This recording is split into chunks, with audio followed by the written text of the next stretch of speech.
Personne n'est monté au ciel, que celui qui en est descendu.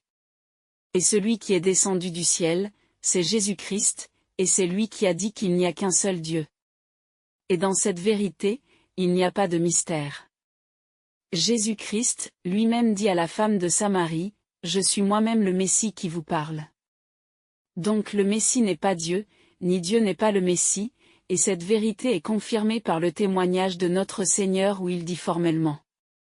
Ma doctrine n'est pas de moi, mais de celui qui m'a envoyé. Or, celui qui l'a envoyé, c'est Dieu le Tout-Puissant, son Père et notre Père.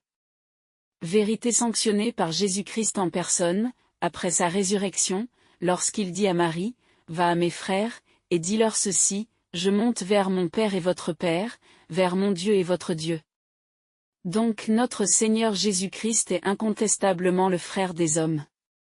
Ce qu'il confirme lui-même par ses paroles. Allez, dites à mes frères qu'ils se rendent en Galilée, ils me verront là. Cela se passa après la résurrection, et au temps de la gloire et de la victoire de Jésus-Christ. S'il était Dieu lui-même, pouvait-il dire alors que les hommes sont ses frères? Donc Jésus, le Maître et Seigneur de ce monde, est indubitablement le frère des hommes, et non leur Dieu. Au sujet du jour et de l'heure, qui que ce soit, excepté le Père, n'en a connaissance ni les anges qui sont dans le ciel, ni même le Fils. Donc lui, qui est le Fils, ne peut pas être celui qui sait tout. Ainsi, quiconque voudra soutenir que Jésus-Christ et Dieu sont la même chose, est un blasphémateur. Ce qu'il y a de positif, c'est que notre Seigneur, n'est qu'un ange, frère aîné de tous les hommes, et comme tel, ange sauveur, médiateur entre Dieu et les hommes, par la doctrine céleste qui vient du Père et renouvelée par le Fils dans l'intérêt de la vérité et du salut de ce monde. Ce qu'il confirme lui-même, où il dit, « Ceux qui voudront faire la volonté de celui qui m'a envoyé, sauront que cette doctrine ne vient pas de moi, et que je ne parle pas de mon propre chef. » Or, c'est par la doctrine de Dieu, que le salut est venu dans le monde et puisque Jésus-Christ ne parle pas de son chef, il n'est pas celui qui l'a envoyé. Selon l'éternelle sagesse de notre Dieu, notre Seigneur Jésus-Christ est notre Maître dans toutes les choses spirituelles, pour le salut véritable de toutes les âmes. Ce qu'il atteste lui-même lorsqu'il dit.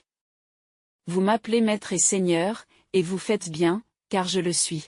Si donc moi, étant Seigneur et Maître, je vous ai lavé les pieds, vous aussi vous devez vous laver les pieds les uns aux autres, car je vous ai donné l'exemple, afin que vous fassiez vous-même ce que j'ai fait à votre égard.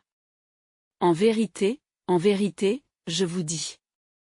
Le serviteur n'est pas autant que son maître, ni l'envoyé aussi grand que celui qui l'envoie. Si vous comprenez ceci, vous serez heureux en le faisant. Car il ne s'agit pas là du simple lavement des pieds, mais cela signifie, la soumission la plus sévère à la doctrine de son Père céleste, afin de rendre service à qui que ce soit et sans exception, pour le véritable salut de ce monde. Or, Jésus-Christ n'a pas dit, le serviteur n'est pas plus grand que son maître, ni l'envoyé plus grand que celui qui l'envoie. Ces phrases équivoques proviennent de la falsification, car notre Seigneur a dit, le serviteur n'est pas autant que son maître, ni l'envoyé aussi grand que celui qui l'envoie. Et c'est pourquoi il a donné l'exemple de la servitude, qu'il confirme lui-même, lorsqu'il dit, qu'il n'est pas venu pour être servi, mais afin de servir. Or, puisque notre Seigneur Jésus-Christ, comme serviteur de l'Éternel, le Dieu Tout-Puissant, a lavé les pieds à ceux qu'il avait choisis dans la plus basse classe des hommes, combien faut-il être pervers et méchant blasphémateur pour dire que celui qui est Dieu même, lui, dont la grandeur et la majesté sont incompréhensibles même pour les anges dans le ciel. Lui, aurait lavé les pieds à ses créatures. Puisque selon vous Jésus-Christ est Dieu. Le démon lui-même oserait-il prêcher une telle profanation? Lui, oserait-il prêcher que Dieu n'était qu'un verbe, qui pour avoir puissance sur l'enfer, aurait été obligé de se faire crucifier afin de vaincre? L'ange des ténèbres inventerait-il que le Tout-Puissant, qui a créé toutes choses dans sa sainte sagesse, eut besoin de se faire naître afin de descendre dans ce monde, à cause de l'iniquité des hommes? L'enfer même contestera-t-il ce que le Seigneur Jésus-Christ a dit, voici le premier de tous les commandements. Écoutez peuple de Dieu. Votre Dieu est le seul Dieu, et il n'y a pas d'autre Dieu que Dieu. Ou donc, Et depuis quand Jésus-Christ aurait-il enseigné que l'Éternel le seul Dieu, existe en 3 personnes? Puisque notre Seigneur Jésus-Christ, l'ange de la face de Dieu a rendu en tout temps et en tout lieu, témoignage de l'unité de son Père et notre Dieu, moi, servante et régente du ministère du Seigneur Jésus-Christ, par la volonté de Dieu, et établi par Jésus-Christ lui-même et non par voie d'homme, je déclare. Au nom du Tout-Puissant, et au nom de notre Seigneur Jésus-Christ, que toutes les écritures des évangélistes et des apôtres ont été altérées par l'imposture et à cause de l'imposture de Nicée et par ceux qui s'y sont attachés.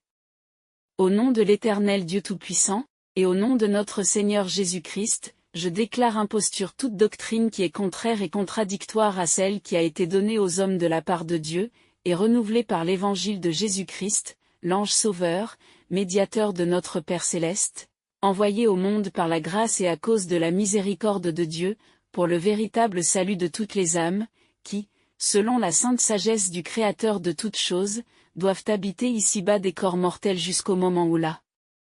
Elles seront rappelées dans les demeures de la paix, pour y être récompensées selon leur mérite, et par la justice de leur Père céleste selon leurs œuvres. Or, au nom de Dieu le Tout-Puissant, et au nom de notre Seigneur Jésus-Christ, moi, la servante du Seigneur Dieu, je déclare, en face de l'univers, en face des cieux et de tous les anges, que la doctrine appelée catholique apostolique et romaine, est une imposture, qui prouve non seulement qu'on a fait abjuration de Dieu, mais encore abjuration de notre Seigneur.